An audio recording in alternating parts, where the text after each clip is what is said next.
belajar mengevaluasi diri kita ketika kita dapat masalah. Karena ketika orang diberikan ujian oleh Allah Subhanahu wa taala itu, maka manusia itu ada dua tipe. Ada manusia yang berkeluh kesah dengan ujian, ada manusia yang bersabar atas ujian. Dan orang yang bersabar ini juga bermacam-macam bentuknya. Ada yang sabar dengan pasrah, ada yang sabar justru dengan memperbaiki diri. Dia bersabar sambil memperbaiki dirinya. Karena dia sadar tidak ada masalah yang menimpanya kecuali ada yang salah dalam dirinya. Tidak ada musibah yang menimpa dia kecuali ada sesuatu yang dia lakukan yang mungkin bukan kebaikan, yang mungkin dosa. Sehingga selain bersabar, sembari bersabar dia mencoba untuk mengevaluasi, memperbaiki diri. Dan ini adalah model orang yang sabar yang paling baik. Sedangkan yang mengeluh juga macam-macam. Ada yang mengeluhkan masalah, ada yang mencari kambing hitam. Menyalahkan temannya, kayak misalnya dia gak lulus satu mata kuliah atau nilainya jelek. Dia nyalahin teman kos-kosannya gara-gara teman kos-kosannya ngajak dia main terus misalnya. Padahal itu kan pilihan ya, dia bisa menerima, bisa menolak. Bisa nyalahin mantannya, ini gara-gara saya diputusin, saya nilainya jadi jelek. Ya salah juga sih. Nah ini kan bentuk-bentuk keluhan nih, ada yang menyalahkan sampai tingkat keluhan yang paling parah itu menyalahkan takdir. Menyalahkan Allah, ya Allah kenapa saya, apa maunya engkau, dan seterusnya dan seterusnya.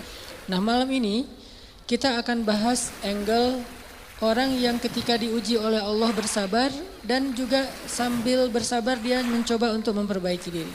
Dan ini adalah cara yang paling baik dalam menyikapi suatu musibah atau masalah. Cara yang paling elegan dan cara yang paling bijak, cara yang paling disukai Allah ketika kita mendapatkan masalah itu justru kita mencari tahu apa salah kita. Walaupun masalahnya bukan dengan keadaan, kalau menyalahkan keadaan kan susah. Masalahnya kadang dengan orang lain. Orang mencela kita, orang berkata-kata tidak baik kepada kita. Ya memang salah dia, tapi tidak akan menimpa ucapan itu kepada kita kecuali memang ada sesuatu yang terjadi dalam diri kita. Ada sesuatu dosa yang pernah kita lakukan. Nah ini namanya belajar bersabar sambil mengevaluasi diri. Bahasa fikihnya muhasabah diri. Menghitung-hitung apa kesalahan dalam diri kita. Kita akan bahas tentang ini, gimana caranya kita menghadapi masalah, menghadapi satu musibah, menghadapi satu kejadian yang tidak enak dengan sabar, tapi enggak sekedar pasif. Enggak sekedar mengatakan innalillah wa inna ilaihi rajiun. Enggak hanya sekedar mengatakan hasbiyallah wa ni'mal wakil. Gak hanya sekedar merasa ini adalah cara Allah untuk menaikkan derajat saya. Kadang kalau hanya kegeeran kayak gini nih, kita jadi gak pernah menjadi lebih baik. Kan ada orang ketika diuji oleh Allah, boleh sih merasa bahwa ini cara Allah menaikkan derajat saya. Tapi kalau hanya kayak gini doang, rasa-rasanya kita terlalu kegeeran. Dan kalau terlalu kegeeran, kita gak punya dorongan untuk memperbaiki diri. Kalau saya lebih suka angle-nya, kalau orang lain yang kena musibah, kita bilang itu untuk mengangkat derajat dia. Kalau kita yang kena musibah, kita bilang ini karena dosa-dosa saya. Angle kayak gitu tuh lebih enak, lebih produktif. Daripada dibalik, giliran kita yang kena musibah, kita bilang emang Allah tuh yang pengen mengangkat derajat saya, makanya dikasih musibah. Agak GR ya. Giliran orang lain kena musibah, lo sih banyak dosa. Nah ini nih, sering ada judgement kalau orang lain. Coba dibalik, judgementnya ke diri sendiri, ke orang lain tuh husnuzon. Ini lebih enak nih. Makanya hadis-hadis penyebab terjadinya musibah itu kan banyak. Coba kita pilih beberapa hadis, satu kita berikan untuk menilai orang lain, yang lain kita ambil untuk menilai diri kita. Nah ini beda nih standarnya. Kayak tadi, kalau orang lain yang kena musibah, kita husnuzon, Allah lagi pengen dekat sama dia. Kita husnuzon, Allah pengen menggugurkan dosa-dosa dia. Kita husnuzon, Allah pengen mengangkat derajat dia. Kita husnuzon, emang orang yang paling dicintai Allah tuh biasanya dikasih banyak ujian. Gitu husnuzonnya, kalau orang lain yang kena masalah atau musibah. Jangan, tuh kan, saya bilang juga apa, tuh gara-gara dia dulu zalim sama saya, sekarang dibalas sama Allah. Jangan gitu. Jangan kegeeran bahwa itu kayak karma ya, gara-gara dia pernah nyakitin kita sekarang dibalas sama Allah. Belum tentu juga kayak gitu. Kegeeran kita tuh kadang-kadang bikin kita jadi nggak pernah belajar, merasa udah baik, walaupun dalam kondisi yang paling sulit juga merasa udah baik. Begitu dikasih musibah, wah Allah kangen sama saya nih. Harusnya ke orang lain kayak gitu tuh. Begitu dikasih musibah, wah Allah pengen menghapus dosa-dosa saya. Bagus, gak salah. Cuman kalau keseringan, ini namanya GR. Gak tahu proporsional gak kalau kayak gini terus. Harusnya jangan hanya ini. Diutuhkan juga dengan satu angle lain. Yaitu angle, oh saya ada salah. Oh saya ada dosa. Oh saya ada yang keliru. Makanya datang musibah itu tidak akan terjadi musibah kepada saya kecuali karena kesalahan saya sendiri. Kan hadis qudsinya kayak gitu. Allah bilang, kalau kalian dapat masalah, kalau kalian dapat nikmat, janganlah kalian memuji kecuali aku. Kalau kalian mendapatkan musibah, janganlah kalian menyalahkan kecuali diri kalian sendiri. Jadi kalau kita dapat nikmat, jangan muji diri. Gua emang ya gini lah. Nih, kita sering kalau ke diri itu yang enak-enak aja diambil. Kalau misalnya orang lain, itu mah kebetulan doang misalnya. Kalau giliran kita, ya ini saya memang kayak gini orangnya, bukan sombong ya gitu. Nah ini artinya kita terlalu sering kegeeran. Kalau kita dapat nikmat, yang dipuji adalah Allah. Makanya kalimat kalimat yang paling Allah suka itu Alhamdulillah. Itu kalimat yang paling Allah suka. Kita memuji Allah kalau kita dapat nikmat. Kita bilang, hadza min fadli rabbi. Ini anugerah dari Allah, ini hadiah dari Allah, ini kebaikan dari Allah, ini karena Allah ngasih dan seterusnya dan seterusnya. Jadi yang dipuji itu Allah. Wa amma bi ni'mati rabbika fahaddits, itu membicarakan nikmat Allah. Bukan membicarakan kehebatan diri kita. Tapi kalau diberikan musibah, jangan kita menyalahkan siapapun kecuali diri kita sendiri. Nah ini salah satu angle yang dibangun lewat hadis qudsi. Walaupun kadang bisa kita secara realistis melihat kesalahan orang lain. Untuk apa? Bukan untuk mengkambing hitamkan dia. Kalau emang dia salah, bukan untuk mengkambing hitamkan. Untuk apa? Untuk menghindar, untuk waspada, jangan sampai kita jadi korban dia lagi untuk kesekian kalinya. Kayak ada orang yang zalim. Gara-gara kezoliman dia akhirnya kita kena batunya nih. Ada orang yang dalam satu tim misalnya nggak jujur. Akhirnya kita kehilangan satu proyek, satu usaha kita tuh bangkrut gara-gara dia nggak jujur. Memang dia yang salah.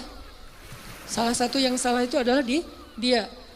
Dan kita akui bahwa itu kesalahan dia, tapi bukan untuk mengkambing hitamkan dia. Kalau nggak karena kamu tuh nggak ada masalah ini, enggak. Dia bukan satu-satunya, salah satunya. Karena kalau kita gak punya dosa, mungkin kesalahan dia hanya akan menimpa dia saja. Tapi karena kita juga punya dosa, akhirnya kesalahan dia juga menimpa kita. Tapi Ustadz, ada yang hadis mengatakan, kalau di dalam satu masyarakat ada orang yang berbuat dosa, nanti Allah akan timbakan musibah yang kena bukan cuma dia, sampai tetangganya juga kena. Itu kenapa bisa gitu? Dosa tetangganya apa? Dosa tetangganya membiarkan kemungkaran terjadi. Kesalahan masyarakatnya adalah membiarkan dosa itu tanpa ada orang yang mau memperbaikinya. Itu kesalahan masyarakat. Jadi pesan moral dalam hadis itu bukan orang yang gak salah terus kena juga, bukan. Orang yang gak salah itu kena gara-gara mereka membiarkan kemungkaran itu terjadi. Kalau ada usaha dakwah, Allah gak akan menimpakan. Kalau ada nabi, kalau ada dai, kalau ada ulama yang berdakwah untuk mencegah kemungkaran di situ, maka Allah tidak akan menimpakan musibah itu kepada mereka. Kenapa? Masih ada dai. Sebagaimana Nabi Lut, ketika Nabi Lut masih berdakwah, Allah nggak akan hancurkan gunung di Sodom. Allah suruh dulu Lut keluar, baru dihancurkan. Kenapa? Karena masih ada yang berdakwah. Kalau Nabi Lut tidak berdakwah, walaupun di dalam negeri itu ada orang soleh hidup, sendiri dan tidak mau berdakwah, maka Allah akan menimpakan musibah dan mengenai orang soleh. Kenapa orang soleh kok kena padahal dia nggak berdosa? Dosa dia adalah membiarkan kemungkaran. Dosa dia adalah membiarkan kebatilan, tidak berbuat apa-apa. Jadi kita bersyukur juga ada ulama-ulama yang bersuara untuk kemungkaran. Itu salah satu alasan mungkin Allah masih menahan musibah atas negeri kita. Kalau mereka tidak menyuarakan kebenaran dan mencegah kemungkaran, mungkin dari dulu kita udah kena musibah-musibah yang besar. Kalaupun ada musibah-musibah kecil, ini mungkin lebih kepada hikmah yang lain, bukan hikmah karena Allah pengen mengazab bangsa Indonesia. Jadi teman-teman, coba kita perbaiki angle berpikir. Apa yang harus kita persangkakan ketika orang lain kena musibah dan apa yang harus kita persangkakan ketika kita yang kena musibah. Kalau kita yang kena musibah, salah satunya adalah cari salahnya di mana nih dalam diri kita. Kalau orang lain yang kena musibah, maka berbaik sangka dengan mengatakan Allah ingin mengangkat derajat dia. Berbaik sangka dengan mengatakan Allah pengen dekat dengan dia. Berbaik sangka dengan mengatakan orang yang paling banyak diuji adalah para nabi, kemudian orang soleh, kemudian yang semisalnya, kemudian yang semisalnya. Berbaik sangka dengan mengatakan Allah pengen menggugurkan dosa-dosa dia. Sehingga kita nggak pernah menjudge orang lain. Dan tidak sibuk dengan kesalahan-kesalahan orang lain. Karena pernah saya kena musibah, misalnya motor saya hilang. Dulu banget. Saya baru beli motor, baru 2 bulan terus hilang. Teman saya bilang gini, Ustadz kurang sedekah nih. Digituin. Ya sih, saya nggak mungkin dong saya ngebantah kan ya. Oh iya ya mungkin. Cuman kan nggak enak ya. Orang lagi kena musibah, bukannya dia empati atau apa gitu, malah Ustadz kurang sedekah nih. Dia menjudge. Dan kalau saya kepancing, nggak tahu sedekah saya kayak gimana, kan habis pahala sedekah saya. Udah pahala sedekahnya cuma sedikit. Riak pula gara-gara kepancing sama dia, hilang kan, gak ada manfaatnya kan ya. Dan itu sering loh mancing-mancing kita jadi riak. Kadang-kadang riak kita tuh bukan direncanain, bukan gua pengen riak nih, enggak. Kalau kelas kita insya Allah gak gitu-gitu amat lah. Enggak mungkin kita sedekah pengen pamer, kita beribadah pengen pamer, kita tilawah pengen pamer. Kita tahu lah itu mah sia-sia. Tapi kadang riaknya tuh muncul gara-gara kepancing sama orang lain. Lo gak pernah gua ngeliat baca Quran, wah lo gak tahu gue di HP ini ada Quran sampai 5 aplikasi loh. Buat apa juga banyak-banyak sama aja isinya. Aplikasi Al-Quran tuh ada 5 di sini dan sehari tuh coba lo lihat dan terakhir udah baca sampai surat berapa. Kan kepancing tuh, riaklah kita gara-gara orang lain. Atau misalnya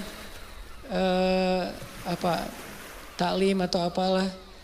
Atau umroh, haji, sedekah kayak gitu-gitu. Ada yang mancing. Lo gak peduli banget dengan saudara-saudara kita yang di Palestina. Itu di sana tuh ngeri banget loh keadaannya. Lo kayaknya biasa-biasa aja. Lo ngelihat gue main, tapi gue tuh sedekah. Gue tuh donasi terus setiap minggu tuh ngirim 1 juta. Habis kan? Ini riak yang kepancing namanya. Dan sama statusnya dengan riak yang direncanain. Makanya jangan gampang kepancing. Dia ngomong gitu ke saya lagi hilang motor, dia bilang Ustadz kurang sedekah. Kemarin ketinggalan dompet. Ketinggalannya di rumah ternyata. Gak tahu kemana dompet, panik gitu kan, soalnya SIM 2 di situ baru dibikin. Udah gitu kartu ATM gitu, terus ada foto anak. Alhamdulillahnya gak ada duit. Tapi kan kartu lumayan tuh, blokir ATM dulu, terus mau ngirim SIM, mengurus SIM juga, ngurus KTP, apalagi sekarang lama ngurus KTP-nya, masa kemana-mana saya mau bawa surat gitu, nunjukin kan naik pesawat, males banget kan ya, gak keren kalau gak ada kartu teh. Mana-mana mau check in pesawat, tunjukin kertas. Aduh gimana rasanya nih, berat. Tiba-tiba ada yang iseng lah gitu. Udah tahu orang kena musibah, Ustadz banyak dosa, Ustadz ini segala macam. Iya sih emang banyak dosa, tapi gak usah diomong-omongin kan gitu ya. Jadi malah, karena kita juga udah muhasabah diri lah, ketika kita dapat musibah, kita langsung introspeksi diri, gak perlu digitu-gituin. Kadang kita ke orang lain tuh gitu teman-teman. Dia mungkin udah sadar, atau gak usah orang lain, keluarga sendiri, pasangan kayak gitu juga. Oh kayaknya kamu tadi, gara-gara kamu tadi ngomongin dia, makanya jangan digituin. Udah aja bab ngomongin orang lain, itu bab yang berbeda. Jangan dikait-kaitkan sehingga kita menjudge orang lain kena musibah gara-gara dosa yang baru saja dia lakukan. Ini kurang bijak. Yang bisa mengatakan ini hanya orang-orang tertentu seperti para nabi, terus ulama-ulama dengan level tertentu. Kalau kita dengan teman, jangan ngambil peran sebagai ulama. Beda. Kalau kita sebagai teman, ngambil peran ya cuma teman doang. Empati, peduli, bantuin. Kalau ulama kapasitasnya emang menasehati. Ulama itu kapasitasnya emang mengeluarkan fatwa. Bahkan menjudge, itu hak ulama menjudge. Karena ulama itu sama kayak hakim. Tugas hakim itu adalah menghakim. Menyampaikan hukum halal, haram, hak batil dan seterusnya. Tapi kita kalau ke teman beda sama ulama. Kalau ulama kayak gitu maklumi, emang tugas ulama kayak gitu. Kalau kita mengambil peran ulama ini nggak bisa dimaklumi, ini agak blunder. Agak offset nih kalau menurut saya. Jadi kalau teman-teman ngedengar ada ustadz-ustadz yang di sosial media berfatwa, itu emang tugas mereka. Jangan dijudge juga, nih ustadz ini kurang bijak. Emang gitu. Kalau kita yang kayak gitu yang namanya kurang bijak. Kalau ulama kayak gitu bijak tuh. Karena kalau ulama diam, lalu di mana amar ma'ruf nahi mungkar? Kalau ulama diam, lalu di mana dakwah? Kalau gitu saya juga harus enggak. Kalau kita enggak boleh ngomong, mending diam. Karena ketika kita ngomong, kemungkinan salahnya lebih besar daripada benar.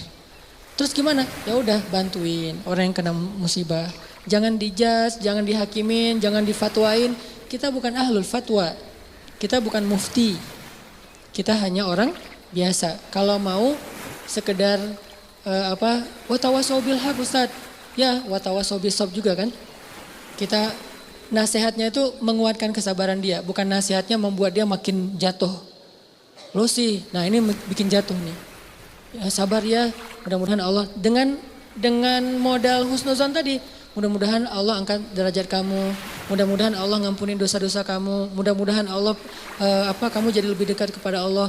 Ini watawasau bil haq, watawasau bisab. Tapi kalau kita bilang kamu kurang ini, kamu kurang itu, kamu kurang itu, ini berarti kita menjudge, menghakimi orang yang sedang kena musibah. Harusnya itu kita lakukan untuk diri kita, bukan untuk orang lain. Beda banget teman-teman, angle dalam menilai orang lain dan menilai diri kita sendiri itu beda. Jangan disamain.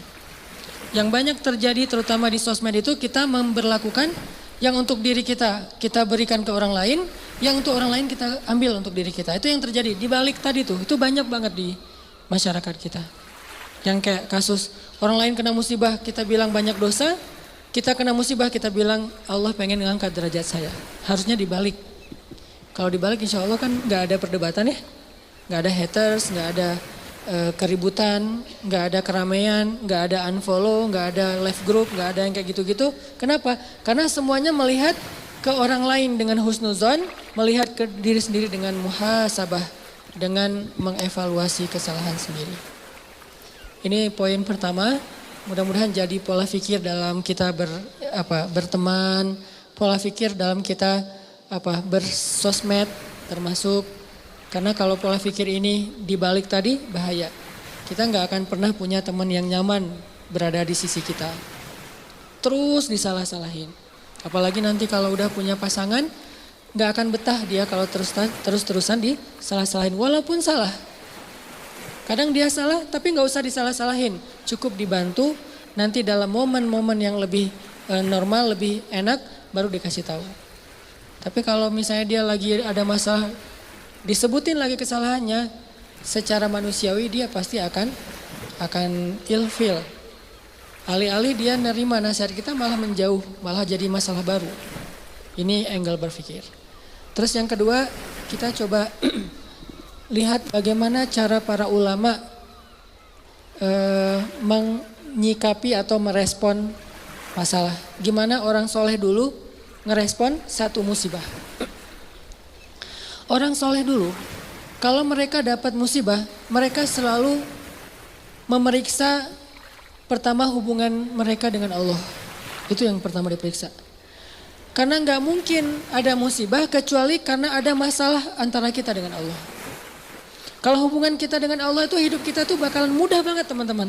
Tapi begitu ada kerenggangan antara kita dengan Allah, ada gap antara kita dengan Allah, ada kayak kerusakan hubungan kita dengan Allah, pasti jadinya tuh musibah, pasti jadinya tuh masalah.